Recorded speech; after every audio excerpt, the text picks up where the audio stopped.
You're listening to the Bare Metal Cyber Prepcast, created to help you succeed in your educational journey. Learn more at baremetalcyber.com, where additional prepcasts, books, and training materials await. Let's get started. Configuration management is one of the most powerful, but also most overlooked areas of application security. The purpose of proper configuration management is to separate operational settings from application code, enforce secure defaults, and provide safe, observable pathways for change. By externalizing configuration, developers avoid the need to constantly modify and redeploy code just to adjust behavior. Secure defaults ensure that when configuration is incomplete or missing, the system falls back to conservative, protective states rather than risky, permissive ones. Feature flags enable controlled change, allowing organizations to toggle functionality at runtime without exposing users to sudden instability. When managed correctly, configuration becomes not just a tool for flexibility, but a key part of application security and resilience, providing guardrails that help systems adapt quickly and safely under real-world conditions. Configuration can be understood as the set of externalized values that dictate how an application behaves in a given environment. Instead of hard-coding options like database endpoints, authentication requirements, or logging levels directly into the source code, these are defined outside the codebase, allowing operational teams to adjust them independently. For example, a single container image might be deployed across development, staging, and production, with each environment defined by different configuration values. This separation makes applications far more portable and reduces the risk that insecure code changes are introduced just to adjust runtime settings. It also provides agility, enabling administrators to update behavior without forcing redeployments. Secure defaults are essential to maintaining safety in dynamic environments. A secure default is a conservative setting that minimizes exposure if no configuration is present, or if configuration is partially defined. For instance, a service that defaults to deny all for network access unless explicitly configured will remain safe even when administrators forget to set detailed rules. Similarly, a logging system should default to sanitizing sensitive data, ensuring that no secrets slip into logs unless explicitly overridden. Secure defaults act as a safety net, protecting systems against misconfiguration, omission, or human error. They ensure that failure modes lean towards safety rather than permissiveness. Feature flags provide another layer of flexibility and control, allowing teams to toggle code paths at runtime. With feature flags, new functionality can be rolled out gradually, targeting a small percentage of users before broad release. If issues emerge, the feature can be disabled instantly without redeploying or patching code. For example, a payment system might enable a new checkout flow for just 1% of customers while monitoring performance and error rates. This ability to rapidly enable or disable features reduces the risk of outages and accelerates innovation, while also providing a powerful control mechanism during incidents. Configuration values are drawn from multiple sources, each with its own trade-offs. Environment variables are widely used because they are easy to integrate and portable across systems. Files provide more structured options for larger sets of configuration, but must be secured carefully. Parameter stores and service discovery systems, often offered by cloud providers, add governance features like encryption, versioning, and centralized management. For instance, AWS Systems Manager Parameter Store allows administrators to store values securely and inject them at runtime, ensuring that sensitive settings are retrieved from a trusted source rather than scattered across files or containers. Each source must be chosen with both security and manageability in mind. Managing configuration also means handling conflicts and precedents through hierarchical layers. Applications often support defaults, environment-wide settings, and instance-specific overrides. A clear hierarchy ensures predictability defaults apply unless overridden by environment values, which themselves yield to explicit instance configurations. For example, a database connection might default to a local instance, but staging and production environments can override this with their own parameters. Without structured precedents, conflicting configuration can lead to confusion and unexpected behavior. Hierarchical layers bring order to complexity, enabling teams to scale configurations safely across multiple environments. Secrets, however, should never be treated as ordinary configuration. Embedding credentials, keys, or tokens in environment files or general config stores introduces significant risk. Instead, secrets must be retrieved at runtime from dedicated vaults or platform-managed secret stores. This ensures they remain encrypted at rest, rotated automatically, and accessed only under least privilege principles. For instance, a containerized service may fetch its API key dynamically from HashiCorp Vault, rather than storing it in a static configuration file. Separating secrets from configuration reduces the chance of accidental exposure and aligns with compliance expectations. To ensure safety and consistency, configuration changes must undergo schema validation. Schemas define the expected types, ranges, and allowable values for configuration entries. For example, a timeout value must be an integer within a certain range, not an arbitrary string. If invalid values are detected, the configuration should be rejected before it is applied to services. Schema validation prevents subtle misconfigurations that might cause instability or insecurity. It is much like a form validation step, ensuring that inputs are structured correctly before they are accepted into the system. Idempotent reload behavior ensures that when configuration is updated, the system reaches a predictable state without duplicate effects. If the same configuration update is applied multiple times, the result should be the same as applying it once. For example, updating logging levels should switch to the new setting without duplicating log handlers or creating inconsistent states. Idempotency in configuration updates avoids drift, eliminates surprises, and makes it safe to retry updates if transient errors occur. Predictability is the cornerstone of resilient configuration management. Immutable configuration artifacts provide a trusted history of changes. By versioning and signing configuration bundles, organizations can track provenance, verify integrity, and roll back safely when needed. For instance, a Kubernetes config map or Helm values file can be signed and stored in version control, ensuring that every deployment is auditable and reversible.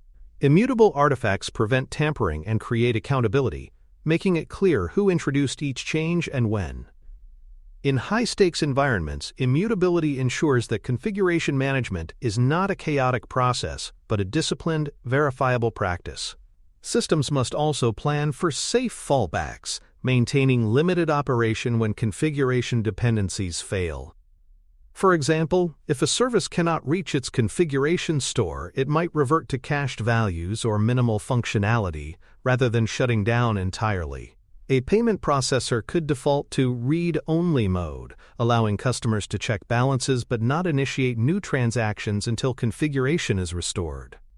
These reduced capability states maintain user trust and system resilience while preventing unsafe operation.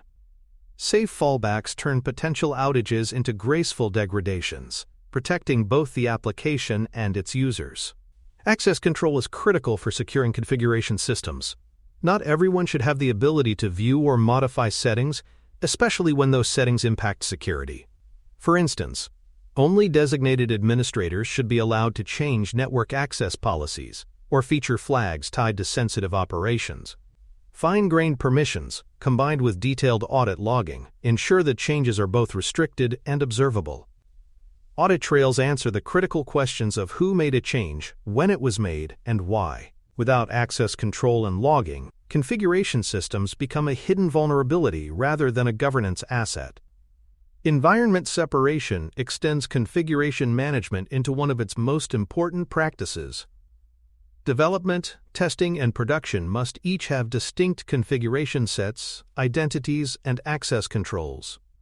For example, test configurations may point to mock databases, while production points to live systems. Blurring these boundaries risks exposing sensitive data or disrupting customer-facing services with experimental changes. Proper separation ensures that missteps in non-production environments do not cascade into critical systems, preserving the integrity of production workloads. Kill switches represent high-priority flags designed specifically for emergency use. They provide a way to instantly disable risky functionality when incidents occur.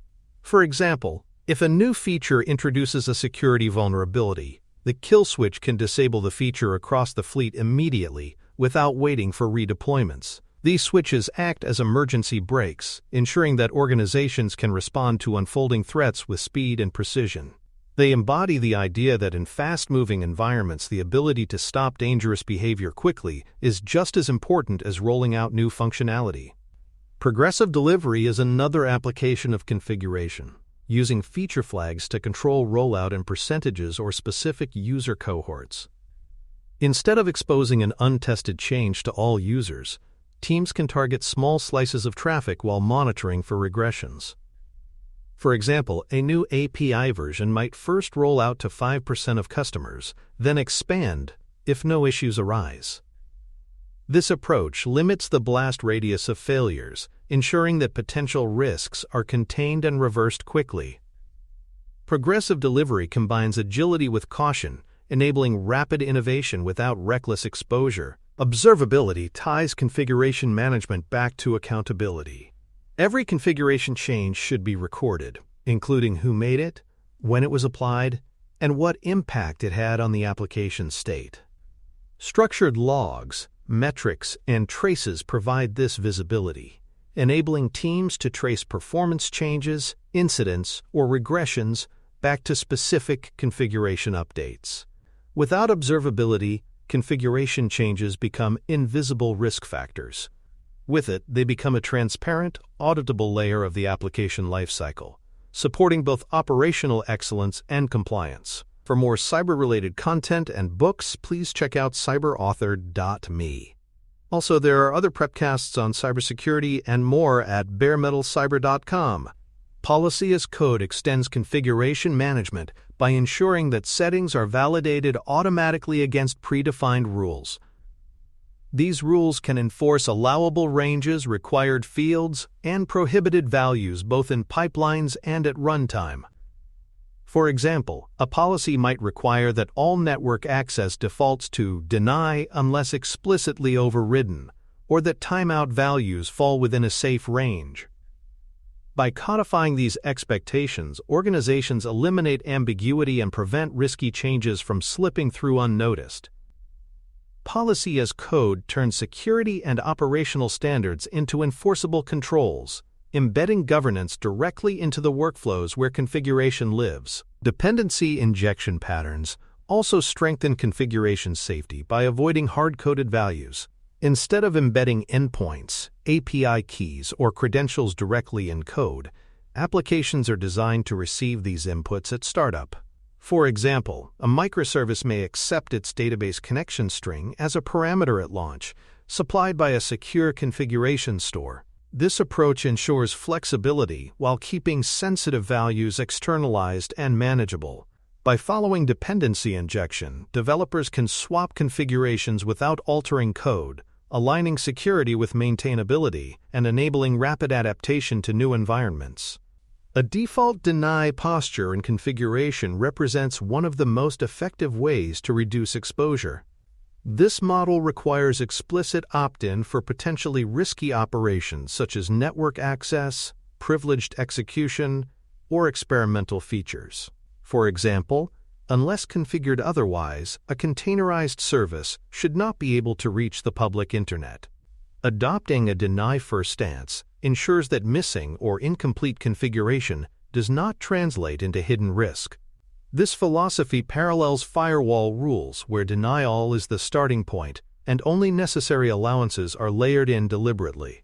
It ensures that safety is the baseline, not the exception. Rate limit and quota configurations are essential for protecting shared resources and downstream dependencies. Without these controls, a flood of requests, whether accidental or malicious, can overwhelm databases, APIs, or third-party services. By setting explicit limits, organizations ensure that no single client or process can monopolize capacity. For instance, an API might allow only 100 requests per minute per account, rejecting additional calls beyond that threshold. Quotas not only prevent denial of service scenarios, but also help manage cost, since uncontrolled usage can quickly inflate cloud bills. Rate limits and quotas enforce fairness while strengthening resilience. In global or multi-tenant environments, configuration must also account for regional and tenant-specific requirements. Regional configuration supports compliance with data residency laws, ensuring that services in different jurisdictions store and process data appropriately. Tenant-aware configuration isolates customers from one another, ensuring that no settings bleed across accounts. For example, one tenant's logging preferences should not affect another tenant's environment. By designing configuration with these considerations in mind, organizations align security with scale, providing tailored experiences without compromising boundaries. Even with careful planning, mistakes and regressions occur, making rollback procedures essential. Rollbacks allow organizations to revert flags or settings quickly when problems emerge, reducing the blast radius of errors. For example, if a new feature flag introduces instability, it can be rolled back immediately without waiting for a patch deployment. Rollback procedures must be tested and rehearsed, ensuring that they work under pressure. Without them, teams risk fumbling during incidents, prolonging outages, or exposing systems to additional risk.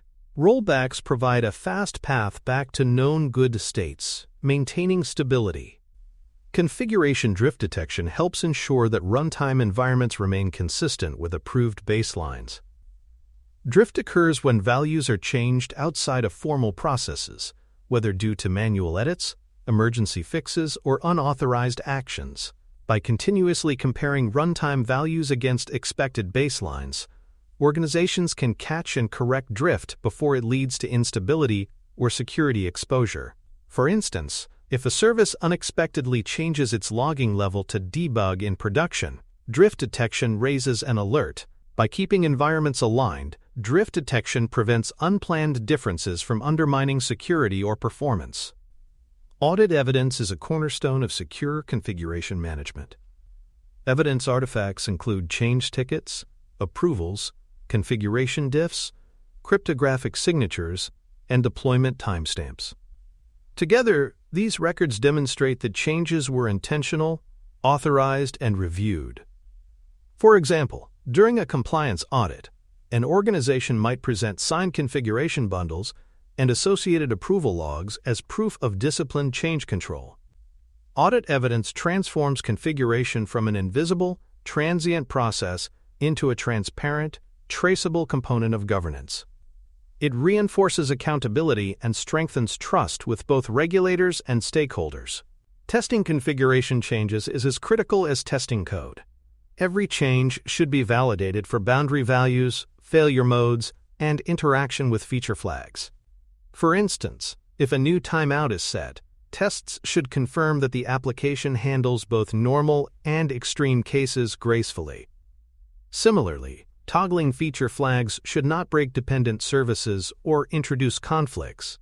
By testing configuration explicitly, organizations reduce the risk of cascading failures that arise not from code bugs but from unsafe settings.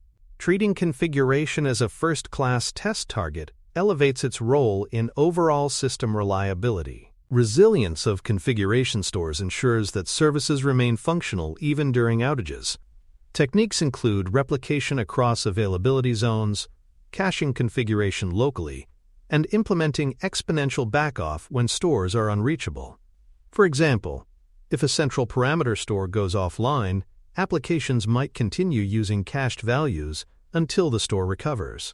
This design ensures continuity without exposing systems to unnecessary downtime. Without resilient configuration storage, even minor outages can ripple across entire platforms, emphasizing the need for robustness at this foundational layer. Privacy by design principles should also be embedded into configuration management. Default telemetry settings, for example, should collect only the minimal data necessary for operations. Optional features that expand data collection must require explicit opt-in. By constraining defaults and documenting options clearly, organizations ensure compliance with privacy laws and user expectations. For instance, configuration might default to anonymized metrics rather than detailed user activity logs.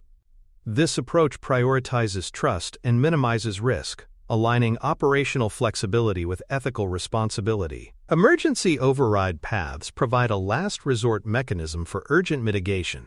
These overrides are documented, time-bound, and used only when normal processes are too slow to prevent harm. For example, a system might include an emergency switch to disable all new feature rollouts globally in the event of widespread instability. Overrides must be tracked carefully, with clear ownership and automatic expiry, to avoid becoming backdoors for misuse. When applied correctly, they balance the need for rapid intervention with accountability, ensuring that urgency does not erode discipline. Cost control is another important dimension of configuration. Cloud services often include features or tiers that, if left unchecked, can lead to runaway expenses. By constraining these via configuration guardrails, organizations prevent financial risk. For example, a configuration setting might cap the maximum number of virtual machines that can be provisioned in a given account, or limit auto-scaling thresholds to safe levels. These guardrails ensure that costs remain predictable, making configuration management not only a security tool, but also a financial safeguard. Anti-patterns in configuration management create hidden vulnerabilities. Common examples include shipping secrets inside configuration files, embedding mutable defaults in container images, and making ad hoc edits directly in production. These practices undermine transparency, bypass change control, and invite accidental exposure. For instance, editing a live configuration in production without logging or approval leaves no audit trail and increases the risk of human error. Avoiding such shortcuts is critical to maintaining configuration discipline, ensuring that flexibility does not come at the expense of safety. For exam preparation, configuration management should be framed around 3 pillars: secure defaults, externalized settings, and controlled rollout through feature flags. Secure defaults ensure that systems fail safely. Externalized settings separate configuration from code, enabling agility and governance. Feature flags provide a controlled mechanism for gradual rollout and rapid rollback. Together, these practices embody the principle of safe change management, which is central to both real-world resilience and certification frameworks. Recognizing how these elements work together provides a strong foundation for both practice and assessment.